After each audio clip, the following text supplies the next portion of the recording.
The Blake Lively and Justin Baldoni legal battle is heating up, and it's getting messier by the day. What started as tension on a movie set has exploded into multiple lawsuits, serious allegations, and Hollywood drama that's showing no signs of slowing down. Today, I'm breaking down all the latest developments, including Blake's attempt to dismiss Justin's lawsuit in a brand new legal filing that just hit the courts. If you've been following the saga, you know that the drama between these two ends with used co-stars has been escalating for months. But for those who need a quick refresher, let's rewind to December 2023, when Blake Lively first filed a lawsuit against Justin Baldoni. She accused him of harassment and creating a hostile work environment during filming.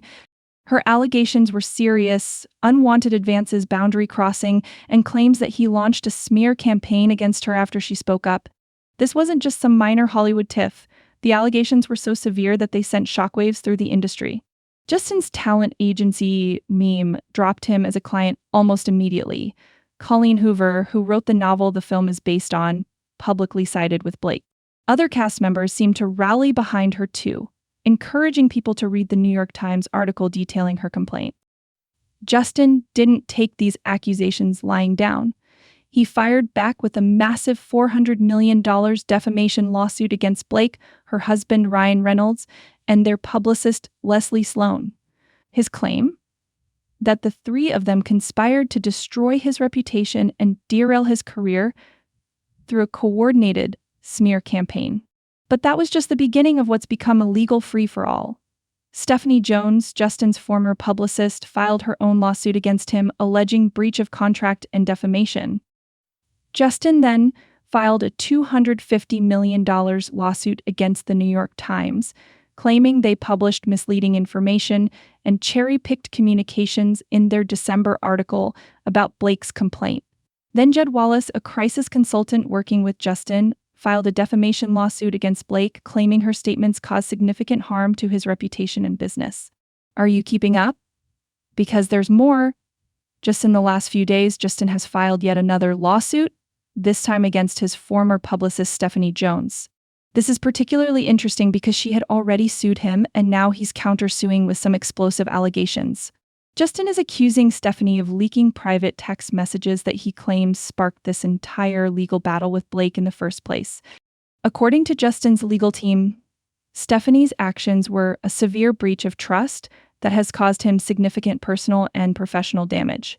His attorney told Variety, "It is undeniable that Stephanie Jones initiated this catastrophic sequence of events by violating the most basic of privacy, as well as any remaining trust her clients held." Baldoni's attorney Brian Friedman said in a statement to Variety, "No stranger to stirring up crisis scenarios for departing clients, Miss Jones maliciously turned over communications from the phone she wrongfully took from her own partner to her cohort Lively's personal publicist Leslie Sloan immediately after Jones was terminated for cause by Wayfarer due to her own wrongful behavior." This new lawsuit adds a fascinating layer to the story because it addresses one of the most confusing aspects of this whole saga. How did Blake's team get access to private text messages between Justin and his PR team in the first place? These messages were included in that New York Times article from December, supposedly obtained through a subpoena, but there wasn't even a lawsuit filed at that point. So how did they get them?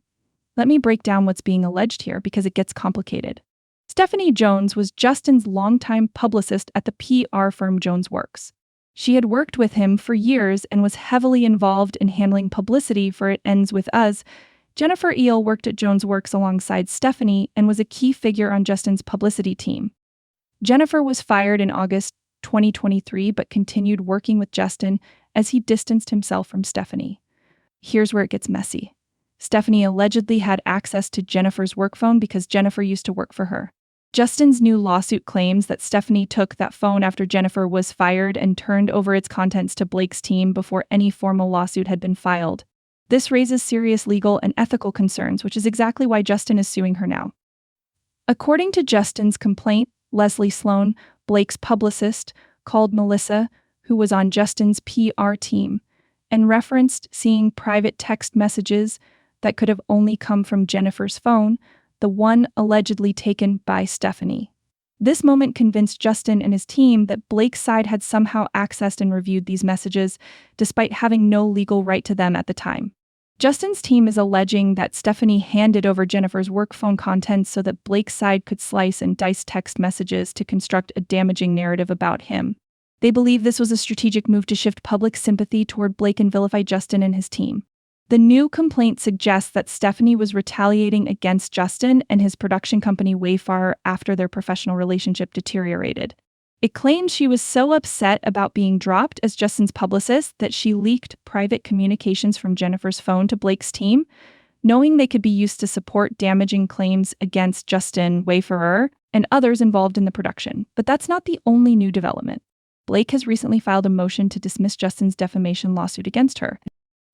ABC reported that in documents filed in the Southern District of New York last Thursday, Blake's attorneys cited California Civil Code Section 47.1, a law designed to protect people who report allegations of harassment or discrimination from being sued unless they were acting with malice.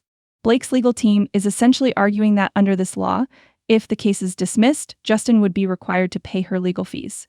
Her attorney stated, while Ms. Lively has suffered greatly by speaking up and pursuing legal claims, it is important for other people to know that they have protections and that there is a specific law that expressly protects them from being silenced or financially ruined by a defamation lawsuit because they had the courage to speak up. Justin's legal team quickly responded, saying, "We will continue to hold Ms. Lively accountable for her actions of pure malice, which include falsely accusing my client of harassment and retaliation." His lawyer added that her fantastical claims will be swiftly debunked as discovery moves forward, easily disproved with actual evidentiary proof. So what's Blake's legal strategy here? Her team is basically arguing that Justin can't sue her just because she spoke out about harassment. They're saying that under California law, people have the right to speak up about these issues, whether in a lawsuit or in the media, and you can't punish someone with a defamation lawsuit just for doing that. In fact, they're claiming that his lawsuit is actually a form of retaliation, and if the court agrees, Justin and his team could be the ones who end up having to pay damages. Will this strategy work? It's hard to say. This type of anti-CELAPP motion, strategic lawsuit against public participation, is designed to quickly dismiss lawsuits that are filed primarily to silence critics rather than address legitimate legal claims. But for it to succeed, the court would need to be convinced that Blake's statements were made in good faith and without malice, something Justin's team vehemently disputes.